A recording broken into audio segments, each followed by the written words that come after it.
I wanted to write it as a thriller with a very unusual lead, a character who would traditionally be non-speaking in the background of scenes, bringing cups of tea or taking the kids, is the star of the show.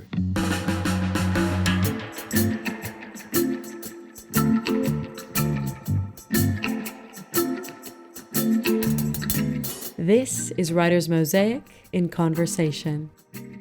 Jonny Wright talks to John Jackson about writing for TV series and his own original scripts.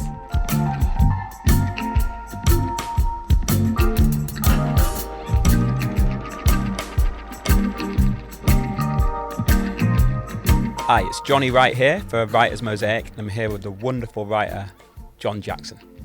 How you doing, John? I'm all right, thank you, Johnny. Pleasure to be here. So what I've recently watched of yours, Grantchester and Riviera, which are two very different shows. Yeah, quite different. Two very different. And then I've read your original scripts of one's called Tiger Bone and one's called Illegal. And how do you jump between writing for someone else and then doing your own original stuff? And what is your voice in all of that? Yeah, it's an interesting question. Like, it's a big one, right? I think it's the big one for writers. Is how do you make a living? Yeah. And ultimately, you've got to do that. And how do you do your own thing? And they're not totally exclusive on those shows, on Grantchester, on even on Riviera. To a degree, you are bringing a bit of yourself. So it's not like you're not doing your own thing on there. But yeah, you're right. The demands are really different. So. And just for people who haven't watched them, explain what kind of show Grantchester is. Oh my gosh. Right. So yeah, they're really different. So Grantchester is like a Sunday night. Well, I think it started as a Sunday night. I guess cozy crime would be the genre. Show about a vicar, a Church of England vicar, and a policeman solving crimes in rural Cambridgeshire. Grantchester was a little town outside of Cambridge. Good elevator pitch. Good elevator pitch. Story of the week, adaptation based on short stories and novels by a guy called James Runcie. And it was a lot of fun. I must have written on maybe 7 or 8 seasons of that show. So probably after my kind of initial start in soap operas, like probably the show that I wrote the most on. And what soaps were those that you started on? Oh God, you won't have heard of them. There was a short-lived soap called Night and Day. You're right, I have not heard of that. You've not heard of that. It was like turn of the century makes it feel like so old, but it genuinely was. It was like, I think 2001, 2002. Yeah, a soap opera that was on at like 5:30 in the evening on ITV, and I think it went on for about a year. Like, I hadn't written before that. I'd literally applied for a job in a newspaper because I thought I wanted to try TV. This was post university. Went to university, came out of there. Did think I wanted to write, but like write novels. Not that I knew how to do that either. Never got past page 30 of a novel. Writing, I've read a few. But realised in the process, I kind of like dialogue. Yeah. And then I guess that was the time of Tarantino, I suppose, was like the big, when I was at college, he was the guy. And obviously dialogue was such a big thing. I was like, I'd love Kevin to try Smith as that. well, doing the Clarks. Clarks, all of those things. The talkies. A lot of talky films. There was a movie called Things to Do in Denver When You're Dead. Which was like heard of this movie. I've not seen it though. Yeah, it was sort of little known, but you know when you're a certain age and something kind of hits you it's not even about it. It's about kind of you and it, and it's just like that moment. And there was a bunch of like talky films. I thought, I like dialogue. I'd like to try that. Didn't know how to do it. Didn't really understand how any of the industry particularly worked. That's half a lie. Like I understood. I had an idea because I'd done some work experience, like a summer job in an agent's, and so I had like seen a script and managed to like hear on the grapevine how what an agent does. What is a writer? What is a producer? What all these things that are they were quite mystical to me. Yeah. Growing up. Like there wasn't Curb Your Enthusiasm or Entourage that broke it down for you. It was like you're kind of trying to figure it out. And I was like, well, if I like dialogue, maybe I should try writing. How do you write? Well, TV was like there it is in the corner of the room. I wonder how you get into that. And I think I spoke to an agent who was at the agency where I was doing work experience, and they were like, yeah, you should, try and get work in TV. And they were the ones saying to me, TV's really going to blow up. You don't understand, like, because I think at the end of the 90s, it didn't, it felt like movies were so huge. Yeah. And it's the opposite now, right? And I think they saw the streaming thing coming, Freeview and all that. And I think that was the start of those American shows like Sopranos and 6 Feet Under. I think you look back and you go, oh, those were like really... It's kind of golden age. Yeah, real start of the DVD golden age. box set age. Yeah, well, it's pre that. This is like these were like, we were just getting Sopranos on Channel 4, and like Channel 4 had really kind of gone out and got those shows. And it was like, so it's not just, like, no showed any shows, but like, it's not just like The Bill or EastEnders or, suddenly it was like, in my mind I was a little bit snooty about TV. I was like, I like going to the cinema, that's where, that's where it's at. But suddenly seeing those shows, I think it's like Northern Exposure, it's like shows like that, was like, oh, TV could be something else. There was literally a company who were making a TV show, put in the newspaper, we are looking for whatever it was, in script editor, I think. Didn't get that because I wasn't a script editor. But when the researcher job came up, I got a phone call and it was like, do you want to come in and do it? And it was within that job that it was kind of cool, because you suddenly were around like, oh, he's the producer, like she's the exec, whatever. And you understand, and then you figure out like, oh, that's the territory, that's the land. And when you were reading scripts that kind of came through the door, were you thinking you could do this? Were you thinking these aren't that good? Or were you like, oh, these are amazing, I think I was just dumb. I think I was just like, I was definitely like, it's that kind of courage of youth, or whatever you call it, the naivety of youth. Like, I didn't even think I was cocky. I just was like looking at the scripts going, oh, okay, like this is how it works. I was getting to sit in on story meetings. And then sure enough, one day the chance came. It was a script was late, or there was some reason that someone hadn't delivered, or we couldn't get it in shape, whatever it was. And I was like, oh, I'll just write the scene. So I just wrote a scene, and just handed it in with the script. Like, I didn't even say I'd written the scene. I just filled in there was a note, and it was like it needed this new thing. So I just did it, thinking, it needs doing. And then the producer was like, who wrote this? Like this is a good scene. Who wrote this? So I was like, oh, I wrote it. And they were like, huh. And then I just stayed as this sort of like, I guess, I don't know, like super sub, not even super, just sub. And it was like, I was just filling in and writing the odd scene here and there. And then I don't think it's unfair to say the show this is specifically on Night and Day? On that soap opera, yeah.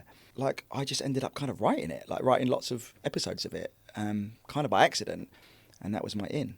And did you find that gave you a good basis for the future? Because there's a lot of writers, you think of Paul Abbott, Jimmy McGovern, who started on soaps and have now got amazing careers. Do you find, how do you think it set you up for your career now? Well, at first I'm not in that company. I would love to be in that company. You should be. I think it totally set me up, both in terms of figuring out stories. I think soap is amazing for, you have to, you're working with a lot of tropes, a lot of archetypes. You're working with family, multi-age characters. And I think I probably wrote maybe 40 or 50 episodes of that, which is like in a year. Like, you don't get that kind of experience. I haven't written like that since then. That's like 25 years ago, which is insane. So like, you're learning story shapes kind of almost without realising it. And as I say, like, I just didn't overthink it. But like now, I would be like crippled with like the doubt and like, oh, that's not going to work or whatever. Whereas then you just kind of wrote. So you learn that, and then obviously you learn the machine. A lot of sort of continuity, you're learning just the whole sort of how the sausage is made, really. And then when I finished, I obviously wanted to continue writing, because I didn't really know how to do that, because I'd been like just doing it without like being reflective at all, or even sort of understanding the sort of, economy of it. Then basically I was like, well, how do I pay the mortgage? Not even mortgage, how do I pay the rent? It was rent back then. And so I went to go get a job in kids TV. Kids TV was almost learning how to do it, like, I wouldn't say properly, but it was definitely much more process. It was like, a longer running of development, and I ended up writing on a couple of kids shows, and it was almost like that was where it was like, oh, like I've got, I've done this, but now I'm going to learn like the technique of it, rather than just like, get it out. And then while I was doing that, I wrote a TV spec script, and I think that was the one where the agent was like, "Yeah, So I like this. This was your voice. Yeah, this is me." Let's talk about the second spec script, which is the TV script, and I think it was called. It changed title a few times, but it was called Bloodshot, and it was about a family firm of contract killers.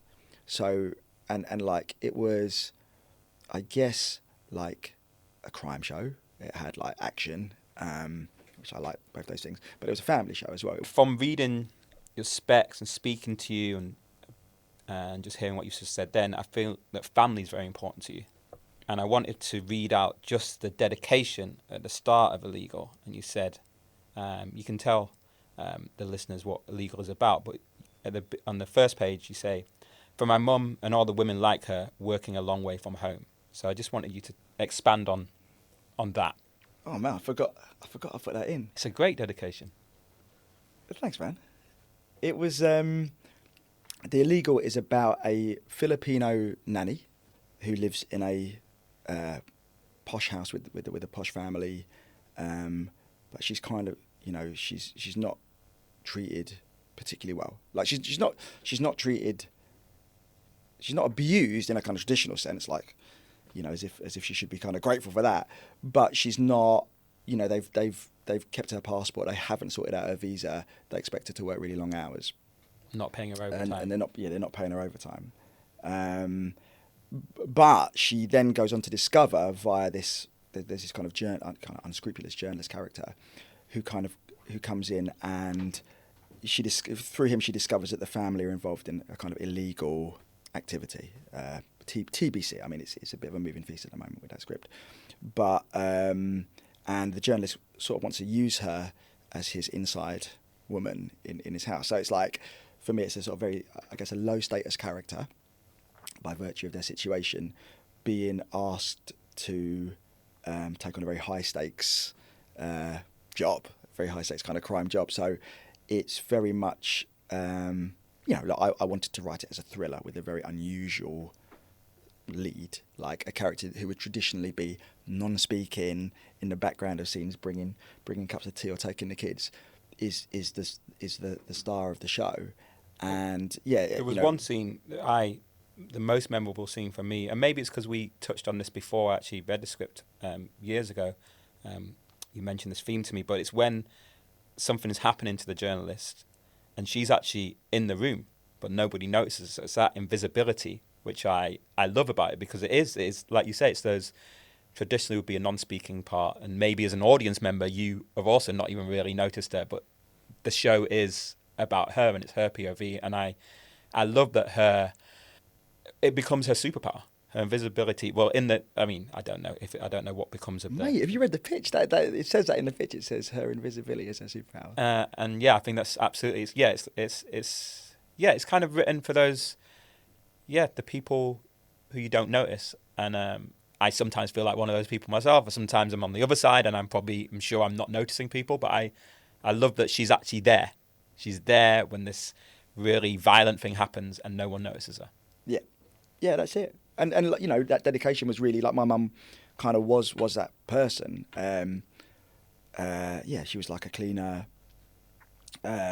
Worked in a lot of posh houses in West London, like big Filipino community around sort of Earls Court, World's End, that sort of way. And yeah, like a lot of my sort of early memories are sort of being a sort of tag along, just sort of, you know, sitting with, you know, I can't remember what I called the kid in the show, Otto or whatever. Yeah. It's like sort of playing with them, but sort of realising that you're kind of there almost as like a hired playmate, because your mum is cleaning the place. And like my mum wasn't an illegal immigrant, but I think that sense of status, big status gaps between people, is really what that show's about. And yeah, you know, wanting a character to really subvert that status. Obviously, you know, in the end she will win and will take down, like, you know, whatever the crime ends up being, but from a position of what looks like weakness, but that hopefully she turns into strength. And then you've got Tiger Bone, and I really enjoyed that. And what I thought that did brilliantly was bridge two worlds, bridge the world between the Philippines and here, and specifically in the north, in Wilmsley, Manchester, and Greater Manchester. That's where it's set. So yeah, tell the listeners a little bit about Tiger Bone, because I really enjoyed that script.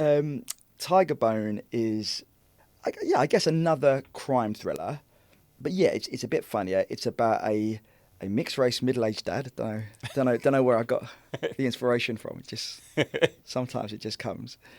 Married to a northerner. Married to a northerner, and of my generation. So sort of growing up through the 80s and 90s, and I guess he's someone who is like really assimilated. I think that's he's like. I think there's a lot. He's literally like a white van man. Like he does like posh kitchens. Does French kitchens. I think one of the lines was in the treatment was like, what is it? White picket fence, white wife, white life. In a way, so and it kind of pushes into that in a sort of hopefully like kind of a fun way. And one day, this kid turns up from the Philippines. It's like 19-year-old turns up, Bong, who claims to be his son from a holiday romance that he had. I can't do the maths. 19 years plus 9 months ago. And this just throws Rod's kind of world into chaos. Like there's all sorts of Rod is the dad. He's got issues with his own family at home. He's kind of lost touch with his heritage. And what's more, poor Bong is also carrying like 10 kilos of tiger bone powder, which you think is drugs. Which you think is drugs, but actually is like to be used for like Viagra, I guess. But to be delivered to some particularly dangerous gangsters. It's very specifically about, I think, mixed heritage. And I think in some ways, without reducing the character, I think Bong is in a way like a sort of racial superego for Rod. It's like someone that he kind of almost needs to stop kind of denying. And Rod's mum had passed away as well, and used to live in the house with them for a little bit, and had cooked meals and stuff. So there was a lovely flashback scene of Rod eating Filipino food, and his white wife trying to make that food for him as well. So I love that, those kind of like complex questions of identity and just aspects of it which came across in the script, I thought was great. And I liked it been northern, and it's been set in the north as well, and yeah, it's just refreshing to read. And did you find it, because you grew up in West London, right? Yeah. And you went to uni, was it Cambridge? It was Cambridge, yeah. Cambridge. So did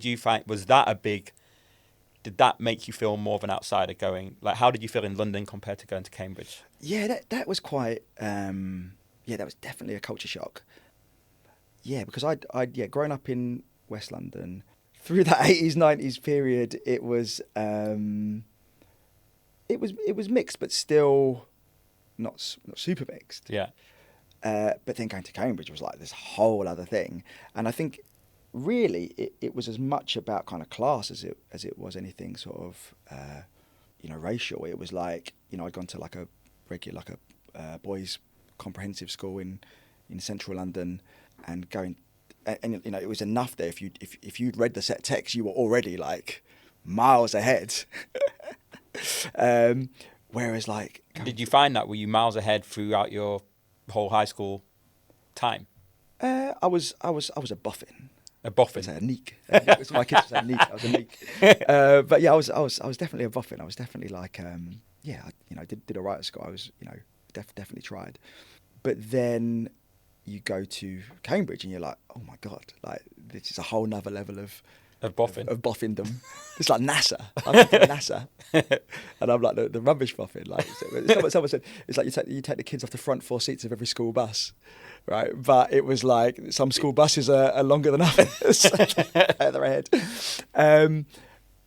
So there was definitely a kind of alienation about going there, which I think for sure has influenced my writing. I guess it's not an equatable thing to go Filipino nanny in a posh house. It's like, oh no, poor Cambridge students. It's not the same. But you know, you can kind of extrapolate, you know, those things.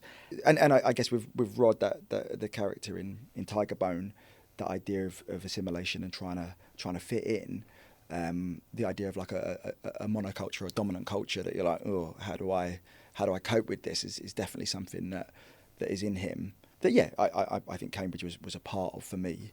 You know, a really specific time, because it was odd. It was like, you know, you think you feel one way in one context, and it was like sort of, you know, innocence to youth again, like you know, from 0 to 18, you live in this environment, you feel like this person, then suddenly you're like, oh my god, the world that you thought existed is totally different. And did you enjoy your time at Cambridge? Did you find your people? Yeah, definitely. Like, loved it, and definitely found my people. And you know, I feel like I got a lot from it. It was like I did an English degree.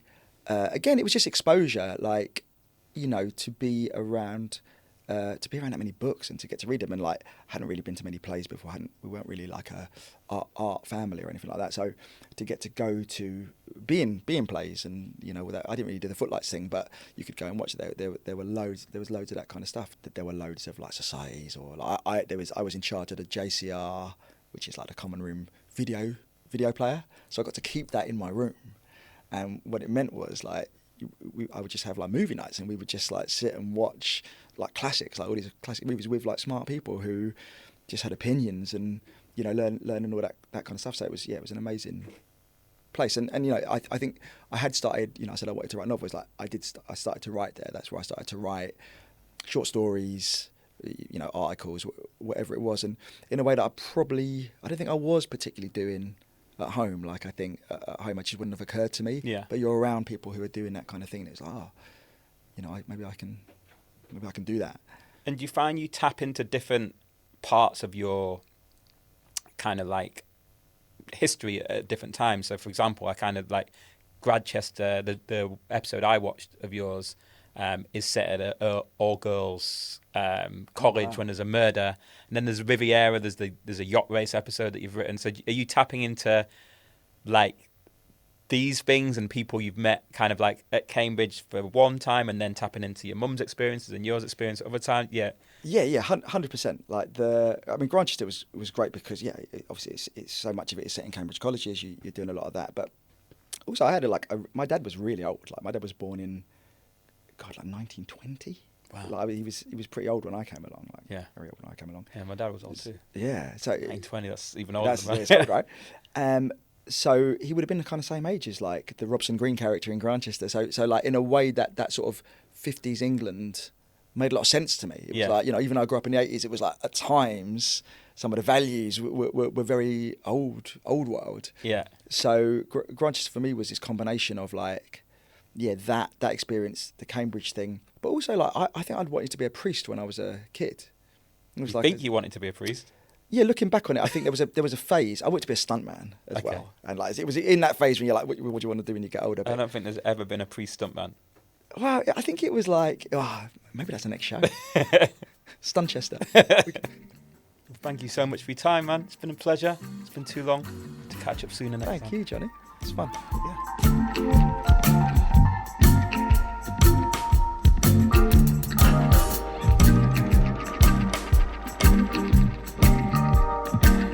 John Jackson was in conversation with Jonny Wright.